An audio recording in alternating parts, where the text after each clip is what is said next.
Hello friends, welcome back to my channel sweet and spice. அடிக்கிற வெயிலுக்கு கிச்சனுக்குள்ளே போய் ஒரு 10 நிமிஷத்தில் நம்ம சமைச்சிட்டு வெளியில் வந்தால் எப்படி சூப்பராக இருக்கும். நினைக்கும் போது ரொம்ப சூப்பராக இருக்குல்ல. அப்படி தான் எனக்கும் இருக்குது. மண்டே டு ஃப்ரைடே நம்ம ஸ்கூலுக்கும் ஆஃபீஸுக்கும் நம்ம எதையாவது சமைச்சு கொடுத்துருவோம். ஆனால் இந்த சாட்டர்டே வந்துச்சுனாலே நம்ம என்ன செய்கிறதுன்றதே தெரியாமல் போயிடும். அப்போ தான் டக்குன்னு இந்த ரெசிபி எனக்கு ஞாபகம் வந்துச்சு. இது பேச்சுலர்ஸ் கூட ரொம்ப ரொம்ப ஈஸியாக செஞ்சிடலாம். வாங்க இந்த ரெசிபி எப்படி செய்கிறதுன்றதை நம்ம பார்ப்போம். இந்த ரெசிபி செய்கிறதுக்கு நான் 1 கப் தயிர் எடுத்து அதை கொஞ்சம் தண்ணி விட்டு நான் மோராக அடிச்சுக்கிட்டேன். ஒரு பெரிய வெங்காயம் 1 எடுத்துக்கிட்டேன், சின்னதாக கட் பண்ணிக்கிட்டேன்.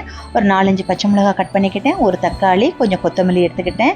வெண்டைக்காய் போட்டால் நல்லாயிருக்கும்னு தோணுச்சு. அதனால் வெண்டைக்காய் வந்து நான் ஒரு சின்ன சின்ன சைஸாக நான் கட் பண்ணி வச்சுருக்கிறேன்.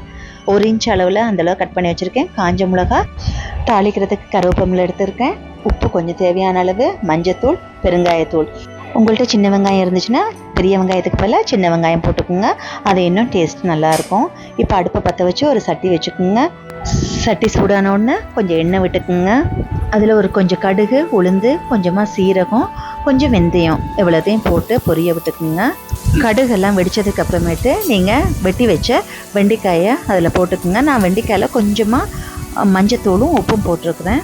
நார்மலாக இந்த மோர் குழம்பு செஞ்சோம்னாலே தனியாக பொரித்து போடுவாங்க. ஆனால் நான் தனியாக பொரிக்கலை. இதே எண்ணெயில் நல்லா கொஞ்சம் டீப் ஃப்ரை பண்ணி அப்படியே செய்ய போகிறேன். இப்போ இது நல்லா பொரியட்டும்.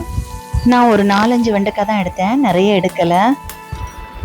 இப்போ இந்த அளவு பொரிஞ்சது போதும். இதோட நம்ம எடுத்து வச்ச காஞ்ச மிளகாய், கருவேப்பிலை எல்லாத்தையும் சேர்த்துக்குவோம்.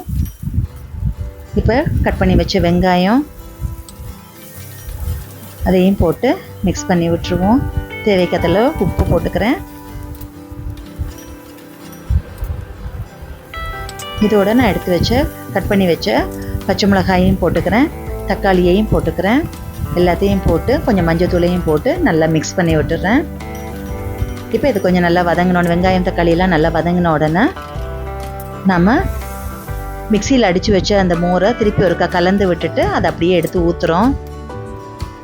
ஊற்றிட்டு மேலே கொஞ்சம் பெருங்காயத்தூள் போட்டுக்குங்க.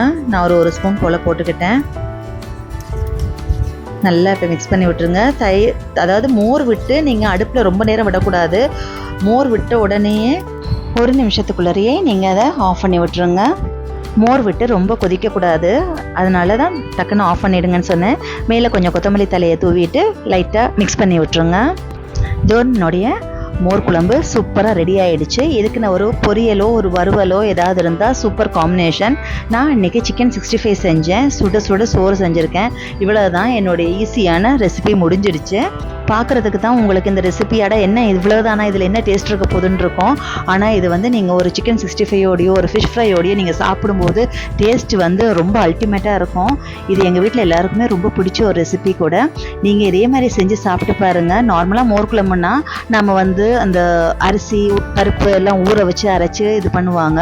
ஆனால் எனக்கு அந்த மோர் குழம்பு எனக்கு பிடிக்காது. இதுதான் எனக்கு ரொம்ப பிடிக்கும். இது ரொம்ப ஈஸியாகவும் செஞ்சிடலாம். இதோட ஒரு 2-3 பூண்டையும் தட்டி போட்டு நீங்கள் வெங்காயம் வதக்கும் போது வதக்குனீங்கன்னா அதுவும் ஒரு வாசமாக நல்லாயிருக்கும். கண்டிப்பாக இதை நீங்கள் ட்ரை பண்ணி பாருங்கள். ஈஸியாக இருக்கு, இது என்ன இருக்க போகுது அப்படின்னு நினச்சி விட்டுறாதீங்க. செஞ்சு சாப்பிட்டு பாருங்கள். உங்களுக்கு பிடிச்சிருந்துச்சு அப்படின்னு சொன்னால் உங்கள் ஃப்ரெண்ட்ஸ் அண்ட் ஃபேமிலிஸோடு நீங்கள் ஷேர் பண்ணிக்கோங்க.